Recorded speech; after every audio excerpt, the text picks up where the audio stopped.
Associação Deficiência Timor-Leste, recebe entidade roto a valoriza a deficiência no direito e a vida política.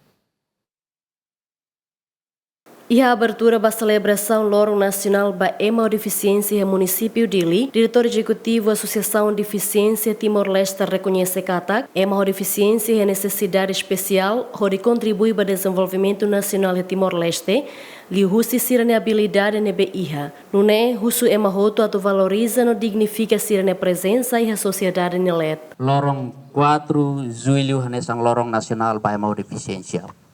Idane mudança sida iliu mudança de política atau garante deficiência nessa reconhece deficiência. Ne ami mos considera idane sucesso ida nação barak laiha Lorong Nasional da Deficiência. Ita hatudu idane. Tangne dia kita agradece ba itene governo, itene estado, ita hotu ihane, sama ita hotu ni advoca.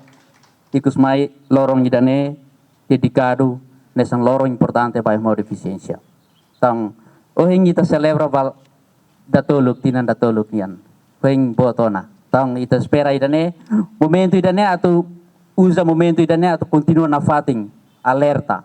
Alerta ba entidade hotu, ba ita hotu atau bele unifica itene ação sira ba direitos deficiência. Nessa kita amimos escolher bebê mudança e a relação com o desenvolvimento Timor-Leste em termos de política ita diaglos habele dia ita diaglos ita política dia a constituição base legais do que da nebe garante direitos cidadão com deficiência. Representante chefe de gabinete vice-primeiro-ministro do assunto social Arante Isaac Sarmento ateten uma deficiência mos e direito a participar na vida política onde contribui para o processo de desenvolvimento de Timor-Leste.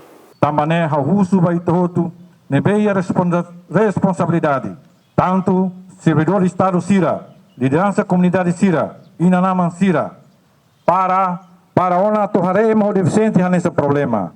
Hahu hare Sira nesse recurso humano cidadão vontade. Deficiente e direito para educação de qualidade, e direito para saúde de digno, e direito para serviço hospitalar justo, e direito para família, e direito para recreação. No liliu e direito para liano participação e a decisão deve afeta Sira Nemores. Sabe segundo participação cívica na política hahusi acesso prático.